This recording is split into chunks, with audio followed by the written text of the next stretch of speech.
From footprints in the snow to an overturned shovel, circumstantial evidence can often be enough to convict a person of a crime. But what about data that is literally on your wrist? Today, we're re-looking at the case of a man whose fitness tracker may have just saved his life. This is my channel. Hi, everyone. I'm your host, and today we are looking at the strange case of how a man was caught by his Fitbit. It was 2017 when 34-year-old Lee Briers vanished. On February, he was last seen getting into his red van in his hometown of Hamilton, Ontario. The next day, his van was found abandoned near a park, and his phone was found nearby. But there was no sign of Lee himself. As the days went by without answers, his family and friends grew increasingly worried.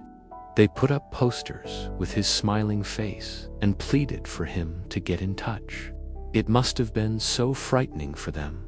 They had gone from being worried to terrified in the space of only a few days.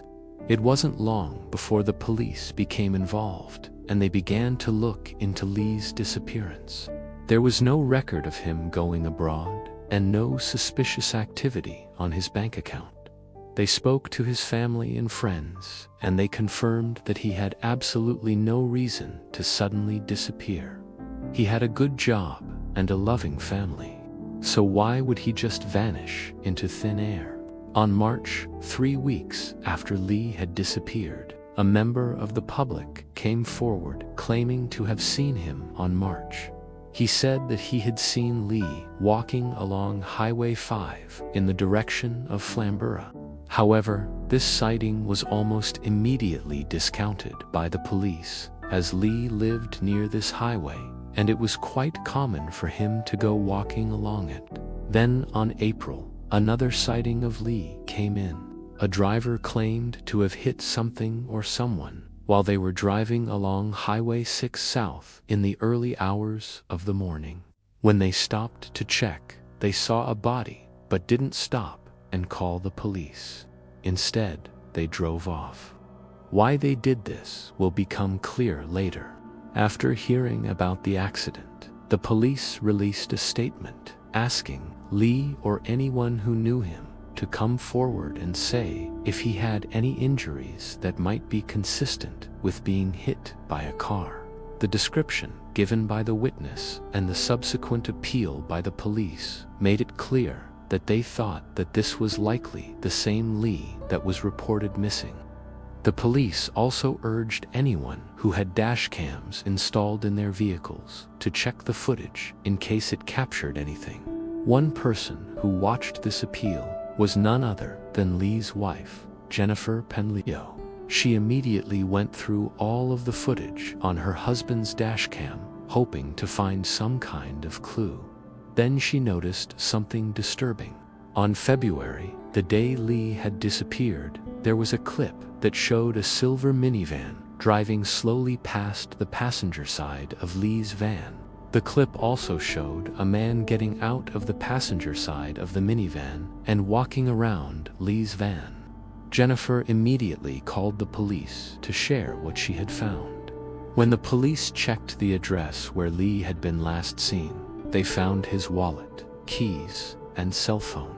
They also found a white cloth that matched the interior of Jennifer's minivan. At first, Jennifer told the police that she had lent her minivan to Lee because he had been helping one of his friends move house. But this story quickly fell apart, because not only did Lee's friend deny this, but there was also no trace of the moving company that Lee was supposed to have hired. In fact, there was far more evidence against Jennifer than just a dash cam clip. Just days after Lee's disappearance, the police had searched Jennifer's house and her minivan, and while they found traces of blood in the minivan, they never found any blood in the house.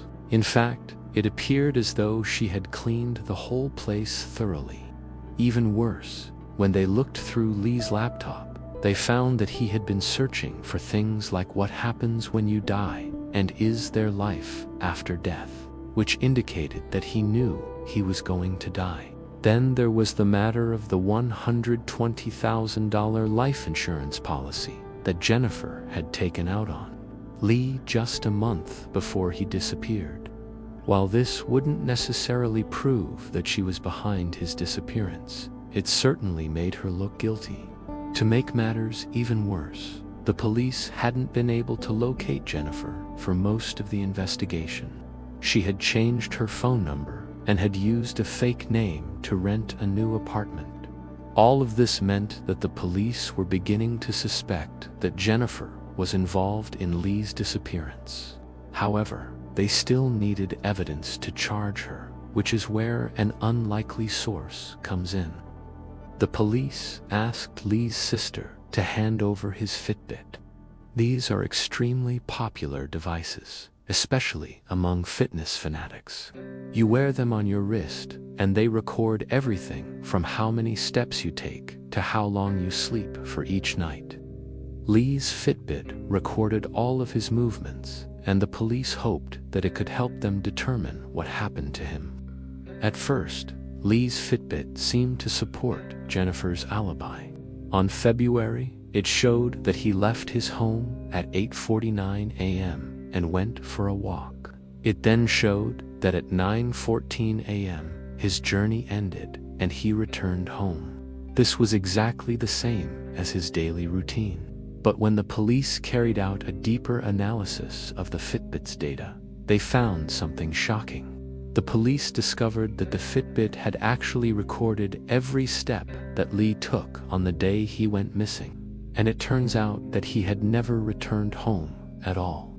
After leaving the house that morning, Lee had walked 10 kilometers south down Highway 5, the very same route that the eyewitness claimed to have seen him on. But this was far from the end of the Fitbit story. Lee's Fitbit also contained GPS data that allowed the police to track his exact route. And sure enough, it showed that he had been walking along Highway 5. It also showed that he had been carrying something heavy. And when the police followed the route, they soon realized that he had been carrying a shovel. They then searched the area and found a small patch of disturbed earth. When they looked closer, they found traces of blood. To make matters even worse for Jennifer, the shovel that was pictured on the surveillance footage was found in her garage. With this new evidence, the police searched the home that Jennifer had rented, and they found several items that belonged to Lee, including his clothes, his identification, and a large amount of cash. Finally, they had enough evidence to arrest Jennifer. She was charged with second-degree murder, and she was later convicted of planning the murder and staging the crime scene. However, despite all of the evidence against her, Jennifer has always maintained her innocence. According to her lawyer, she intends to appeal the conviction on the grounds that there was no actual evidence that Lee was dead. But this isn't going to bring Lee's family much comfort.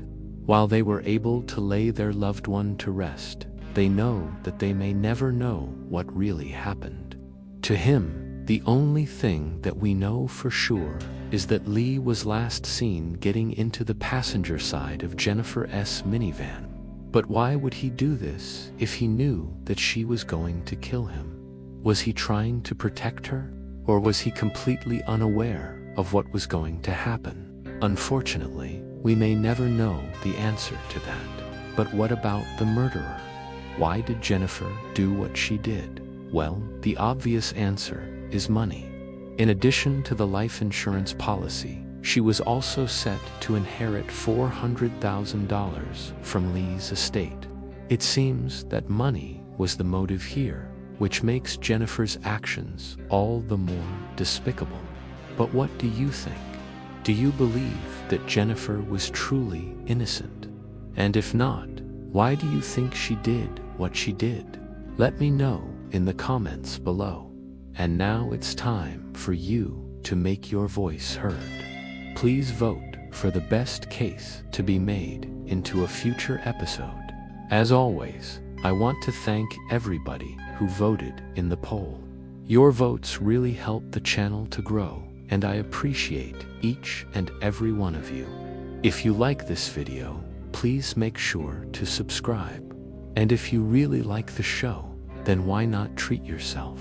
Without your help, this series simply wouldn't be possible. I've been your host. Until next time, stay safe, and don't forget, it's always darkest in the places that men call home.